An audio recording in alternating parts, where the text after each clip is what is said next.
Good morning. Thank you for joining me on my channel. My name is Janelle and I garden on one knee in zone 5B. Today we're going to talk a little bit about the actual gardening zones. My zone is 5B. I live in Wisconsin and we have zones 4 and 5. 5B just means that there's a microclimate, and that's common. A lot of states have microclimates. I can picture two microclimates on my drive from here to Green Bay in the wintertime. And I say this because in one area there will be cars in the ditch, like just practically on top of each other, where the road just glazes up just like that. And then as I get into Green Bay, where there's some interchanges and stuff, there's another area too that glazes over real fast. So those are called microclimates. I also think of it this way: we are cooler near the lake. My brother lives maybe about 12 miles away from me, and he and his wife will come over here in spring and they'll be freezing because where they left their house, it's probably 10 or 15 degrees warmer than it is here. They get goosebumps all over their skin. That's kind of the nice thing about living here, is it could be really hot and humid in the summertime and we still get that fresh air, or we're very close to it. It's not that far for me to go to the lake, to the beach, and just cool off for a little while.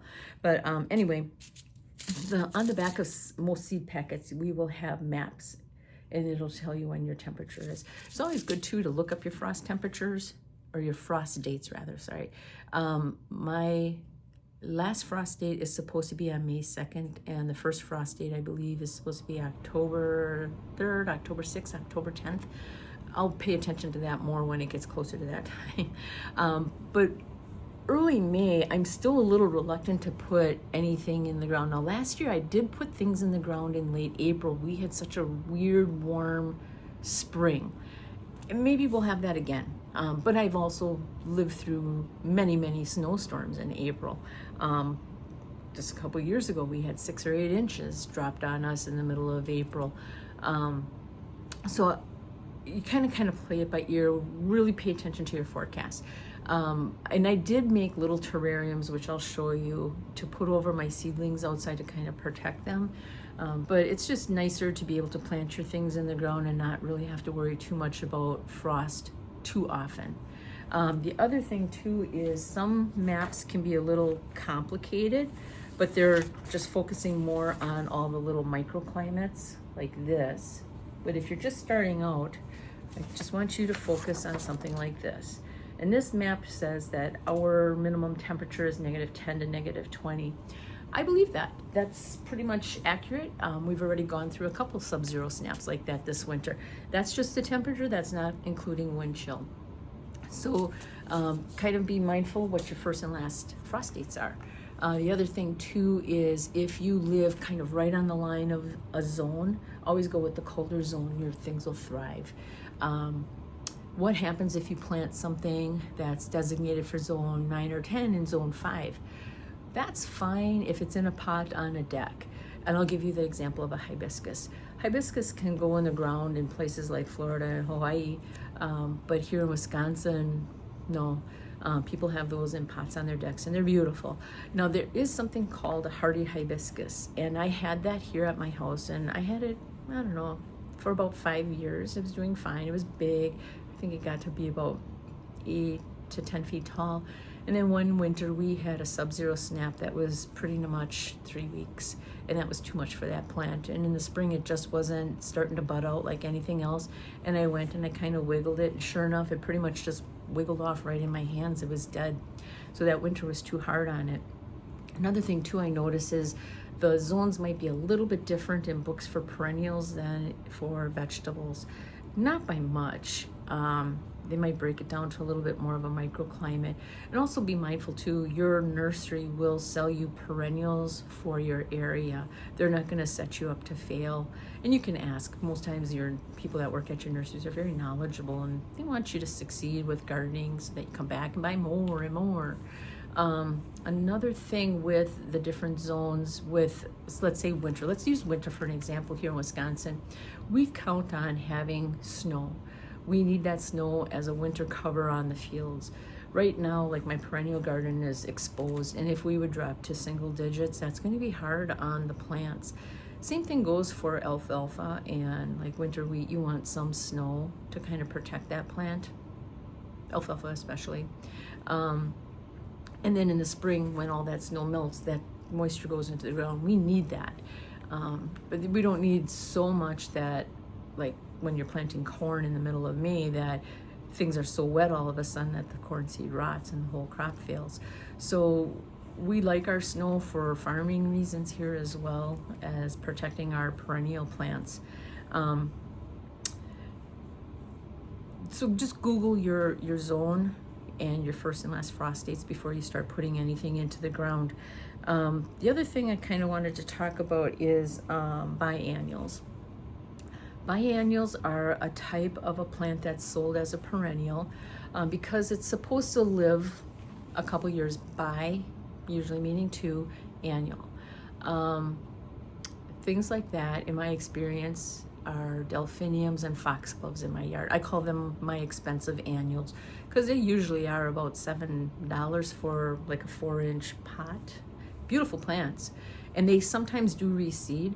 I have never had a foxglove reseed until the next year. I had a delphinium reseed once or twice, and that's it. So I just call them my expensive annuals. They're beautiful. But I just can't afford to be putting that kind of plant in my garden. The other thing too is when you're planting a vegetable garden, it's not a bad idea to put some flowers in there. And the reason is it's going to draw in pollinators, meaning your bees, butterflies, insects, hummingbirds.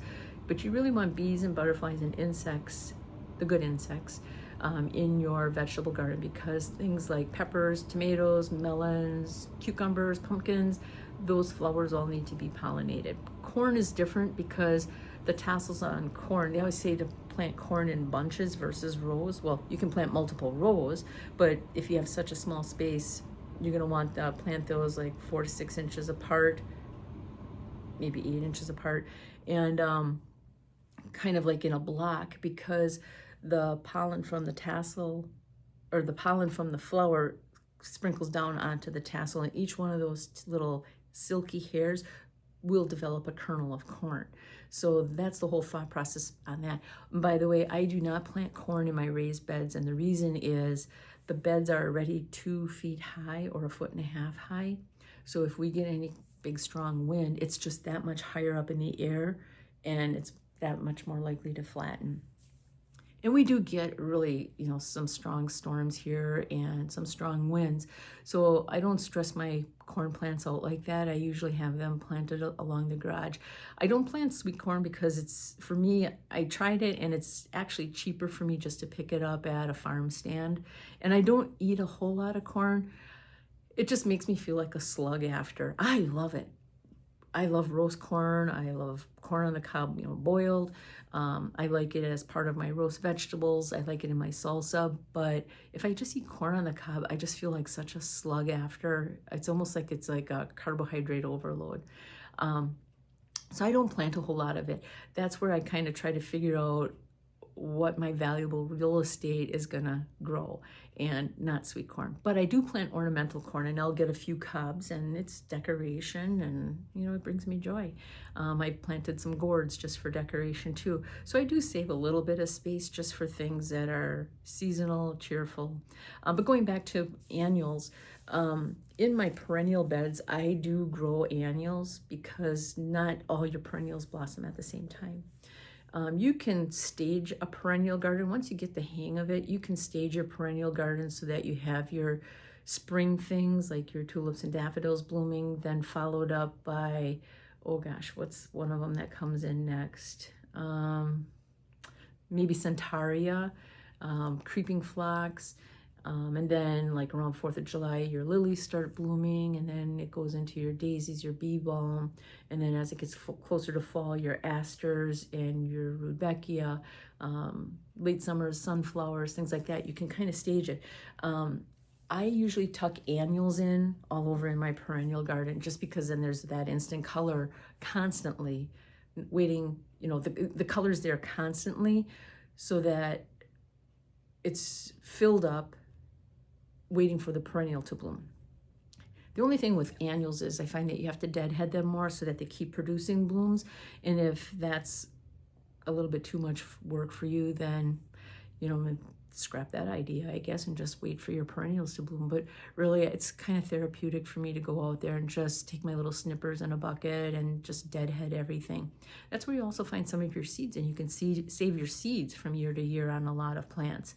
I've saved Rudbeckia seeds and planted them. Actually, I've got some outside right now in my winter sowing, your echinacea seeds, things like that. Another thing too I wanted to kind of mention is some gardening books. Believe it or not, there is a perennial book designated for my area. So this is loaded. You can see all the little tabs here. This is loaded with all sorts of perennials that'll work in my area. Another good book for small space gardening that I recommend, and none of these books, I'm not getting sponsored by anybody, but this is another really good book. Talks about what kind of things you can grow in such a small space, and things like, let's use a radish, for example. You seed that right away in spring, and it only takes like a month, and then you've got radishes, and then all of a sudden you got that empty space. There are things that you can plant right behind that. You can plant more radishes if you want. You can plant peas if you want, and you can always use that space. So keep that in mind. Another one here that was helpful for me, and again, not being sponsored, this one here is really kind of nice also. And, you know, you get a lot of different ideas. I hang on to these books just because I am a small space gardener, meaning I use raised beds, and I gotta kind of be aware of the footage that I use and things like that. Let's see what else. I can kind of show you a little bit about my seed collection. Yeah, we'll call it a collection. Yeah. I think I told you guys in the video from last night, just because you plant some seeds and your seed packet says it's good for 2025, don't throw it out. You can still save them. Like me. I have them broken down. I have, like, in this area here is all flowers. This one here is all vegetables. And this here is all herbs. And then,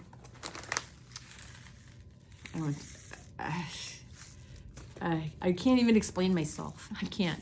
And then up front here, I kind of like have my tomatoes in groups. Like I have slicing tomatoes, paste tomatoes, cherry tomatoes. And then I do the same thing with peppers, but most of my pepper seed packets are all in the other room right now because I'm seeding peppers. I will put some tags in here. Here's an example of some seeds that I saved. More.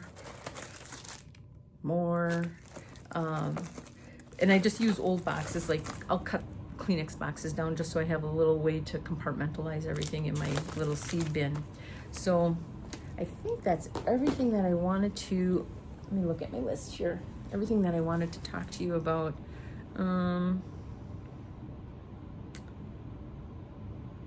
Yeah. I think that's everything that I wanted to talk about, and I hope that I wasn't all over the board where I'm starting to confuse you more. Just try to stay simple. Remember, just look up your zone. Look for a map that's straight to the point like this one here, and go from there.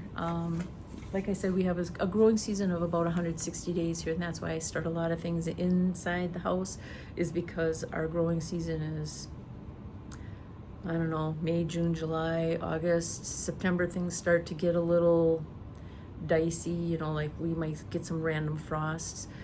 So I just try to get the most out of my growing season by starting things in the house. So I hope this was informative. I hope this was helpful for you. I can help answer some questions if you have questions. I really want to see you succeed and go forward with growing your own groceries. All right. Thanks for watching. Like, follow, share, and I'll see you again in the next video. Bye.